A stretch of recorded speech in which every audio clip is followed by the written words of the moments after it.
नमस्कार। India debate में आप सबका स्वागत है। मैं हूं आशुतोष पाठक। मित्रों, ऐसा लग रहा था कि ममता बनर्जी शायद हार से कुछ सीखेंगी और 2 दिन पहले ही उन्होंने शुभेंदु अधिकारी को कंग्रेचुलेट किया, बधाई दी, अच्छी अच्छी बातें कही, उनके बारे में कहा कि उनको याद दिलाया कि 11 वर्ष तक आप हमारे साथ थे, हम दोनों मिलकर के काम कर रहे थे। तो ऐसा लगा कि शायद ममता ने अपनी ट्रेजेक्ट्री बदल ली है और अब शायद ममता एक शांतिपूर्ण तरीके से थोड़ा पहले विराम करेगी, उसके बाद सोचेगी कि किस दिशा में उनको आगे बढ़ना चाहिए। इंडी ब्लॉक का सदस्य होना चाहिए या इंडी ब्लॉक से अलग अपनी पार्टी को खड़ी करनी चाहिए। लेकिन ममता तो फिर ममता है, क्या करिएगा। उनकी माया अपरंपार है और उनकी माया मित्रों ऐसी हो गई है, इस माया में उनको ना ही राम मिलेंगे और ना ही माया मिलेगी। ये स्थिति हो रही है। ममता बनर्जी एक के बाद एक गलती करती जा रही है, लगातार गलती करती जा रही है। ममता बनर्जी को लगा कि ये एक स्कोप है, इसमें शायद हमारी राजनीति चमकने लगेगी। और पहले तो उन्होंने कहा कि हमको देखिए नजरबंद कर दिया गया है घर के अंदर, और जब पुलिस ने कहा कि देखिए इनको कोई नजरबंद नहीं किया गया है, हमारे पास इंटेलिजेंस इनपुट है कि ममता जी के खिलाफ राज्य भर में बहुत गुस्सा है, लोग नाराज हैं और अननेसेसरी ममता जी के खिलाफ नारेबाजी कर सकते हैं, अंडे टमाटर बरसा सकते हैं। इसलिए पुलिस एक्शन में है और पुलिस एक्टिव है और ममता जी की सुरक्षा के लिए प्रतिबद्ध है पश्चिम बंगाल की पुलिस। इसलिए उनको अतिरिक्त सुरक्षा दी जा रही है, जिसको वो बंदी का नाम दे रही है। ऐसी बात है नहीं। लेकिन ममता जी उस पर तो खैर इतने तक बात आई गई हो गई। उन्होंने कहा कि नजरबंद कर दिया, पश्चिम बंगाल सरकार ने कहा कि हमने कोई नजरबंदी नहीं की है। खैर, उसके बाद आगे क्या हुआ, ममता जी ने फिर क्या गलती की। ममता जी पहुंच गई बोरियापुर, जहां पर कि 13 वर्ष की बच्ची के साथ जघन्य अपराध हुआ, बलात्कार हुआ, उसके बाद उसकी हत्या हुई। अब उसे कहा जा रहा है कि वो बच्ची जो है, उसका नाम चूंकि स्पष्ट नहीं हो रहा है, लेकिन वो विशेष संप्रदाय से उसका ताल्लुक है। ये जैसे ही ममता जी को पता चला कि वो विशेष समुदाय से ताल्लुक रखती है बच्ची, ये आनन फानन में इसे एक पॉलिटिकल कलर देने के लिए पहुंच गई वहां पे। और अब ममता बनर्जी को लग रहा है कि शायद आरजीकर का हम बदला ले लेंगे शुभेंदु अधिकारी से। आरजीकर की कहानी अलग है और बोरियापुर की कहानी अलग है। ममता जी पहुंच गई वहां पे। ममता जी को भारी विरोध का सामना करना पड़ा। पश्चिम बंगाल की पुलिस को जिस बात की शंका थी कि अभी ममता बनर्जी के खिलाफ प्रदेश भर में लोग गुस्से में हैं, उनके नेताओं के प्रति गुस्से में हैं और उनके प्रति भी लोग गुस्से में हैं, तो जहां जहां ममता जी जाएंगी गुस्से का इजहार होगा और ममता जी गुस्से का शिकार बनेंगी। अब शिकार वो हिंसक रूप भी हो सकता है। इसलिए पश्चिम बंगाल की पुलिस अतिरिक्त सुरक्षा मुहैया करा रही है और अतिरिक्त चौकस भी है कि इसको लेकर के कोई बलवा न खड़ा हो जाए।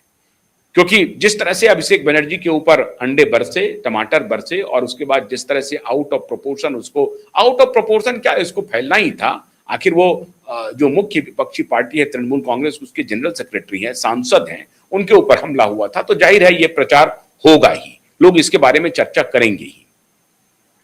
ममता बनर्जी लेकिन पहुंच गई बरियापुर। अब बरियापुर में देखिए ममता बनर्जी ने क्या किया। ये जो तस्वीर आप देख रहे हैं, ये देखिए ममता बनर्जी जब ये सत्ता में थी, ममता बनर्जी तब भी ममता बनर्जी ऐसा ही व्यवहार करती थी। वो देश की अकेली मुख्यमंत्री थी जो हमेशा लीडर ऑफ अपोजिशन की तरह व्यवहार करती थी। वो खुद ही पहुंच जाती थी, इसी तरीके के डंडे झंडे, अजीब तरह का व्यवहार करती थी। आईपैक की जब घटना हुई तब आपको याद होगा कि सीधे आईपैक के दफ्तर में पहुंच गई, जहां ईडी के ऑफिसर मौजूद थे। ईडी के ऑफिसर के प्रेजेंस में इन्होंने वो फाइल अपने कब्जे में कर लिया, लेके भाग गई। स्टेट की डीजीपी, स्टेट वहां का पुलिस कमिश्नर, ये सब उनके साथ थे।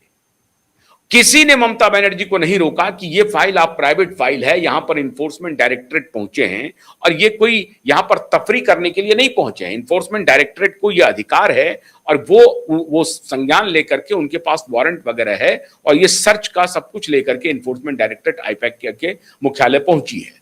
आप ऐसा बर्ताव नहीं कर सकती। उनके पुलिस अधिकारी ने उनको इस बात की जानकारी नहीं दी, बल्कि उनको ये जो फाइल लेकर के ममता बनर्जी भाग रही थी उसमें ममता बनर्जी को एक प्रकार से समर्थन दिया।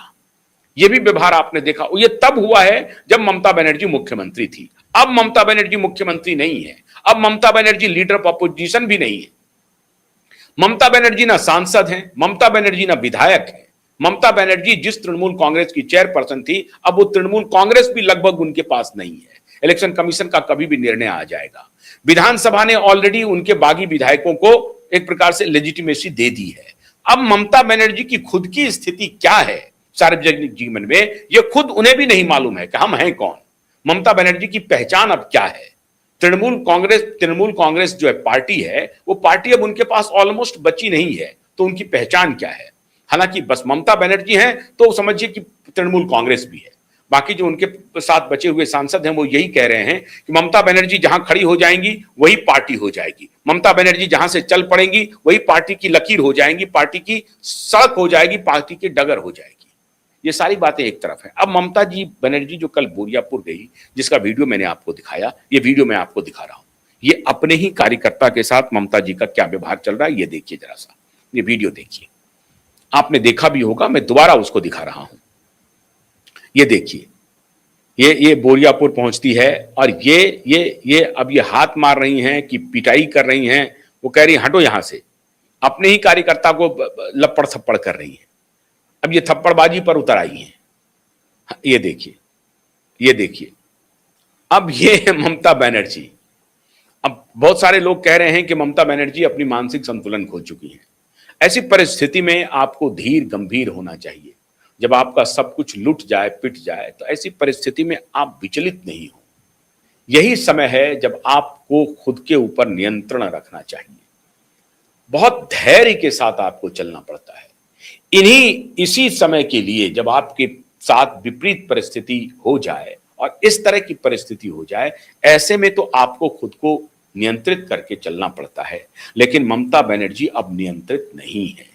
बोरियापुर गई, ममता बनर्जी को लगा कि बोरियापुर में जो घटना हुई है वो एक विशेष समुदाय से ताल्लुक रख रहा है और इस घटना को हम आउट ऑफ प्रोपोर्शन पूरे प्रदेश में फैलाएंगे और फिर इसी से क्लब कर देंगे कि उस विशेष संप्रदाय के प्रति ज्यादती हो रही है। मतलब फिर से उसी वोट बैंक की राजनीति। अब इनको यह लग रहा है कि आखिरी लड़ाई हम फिर उसी वोट बैंक के साथ लड़ें जिनके जीते हुए विधायक इनका साथ छोड़ के जा चुके हैं। उस विशेष संप्रदाय के जितने विधायक हैं लगभग सबने साथ छोड़ दिया है, सबने साथ छोड़ दिया। लेकिन चूंकि यह मामला उस विशेष संप्रदाय से है, इसलिए ये इनको लग रहा है कि इसको आउट ऑफ प्रोपोर्शन किया जाए और पूरे प्रदेश भर में कहा जाए कि भारतीय जनता पार्टी की जो सरकार आई है उसमें विशेष संप्रदाय सुरक्षित नहीं है और ममता बनर्जी विशेष संप्रदाय के लिए खड़ी है। बस ये एक संदेश देना चाहती है। बच्ची के परिवार को न्याय मिल जाए, बच्ची को अंततः न्याय मिल जाए। उससे मैं ये नहीं कह रहा हूं कि ममता बनर्जी का इस तरह का भाव नहीं होगा कि उनके परिवार को न्याय ना मिले, जरूर न्याय मिले। वो चाहती भी होंगी ममता बनर्जी कि उनके परिजन को न्याय मिले, लेकिन वो इस पर अब राजनीति करना चाह रही है। ममता बनर्जी गलती करना चाह रही है और लगातार गलती कर रही है। क्यों? अब आगे सुनिए। जिस विषय को लेकर के ममता बनर्जी इसको नेशन वाइड, स्टेट तो छोड़ दिए, नेशन वाइड मुद्दा बनाना चाहती है, उस विषय को शुभेंदु अधिकारी ने मिट्टी में मिला दिया। पूरे विषय को ही मिट्टी में मिला दिया। क्यों? प्रभास मंडल जो उस बलात्कार कांड के मुख्य अभियुक्त थे, मुख्य आरोपी थे, ऐसा मान लीजिए, मुख्य आरोपी थे प्रभास मंडल। उस प्रभास मंडल को 12 मध्य रात्रि में उसी जगह पर जिस तरह से रात के में इस पापी ने, इस दरिंदे ने उस तरह का जघन्य कृत्य किया, उस जगह पर ले जाकर के पुलिस इसका ये सीन रिक्रिएट कर रही थी। मध्य रात्रि में 12 बजे के बाद की बात मैं बता रहा हूं आपको। मध्य रात्रि में जाकर के पुलिस सीन रिक्रिएशन के लिए इसको ले जाती है उसी जगह विशेष पे।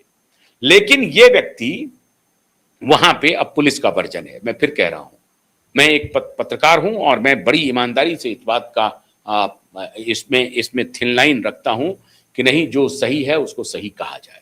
अब ये जांच का विषय है। पुलिस का वर्जन है कि प्रभास मंडल हथियार छीन करके, पुलिस का हथियार छीन करके भागने की कोशिश कर रहा था। पुलिस का वर्जन है। मैं ऐसा नहीं मानता हूं।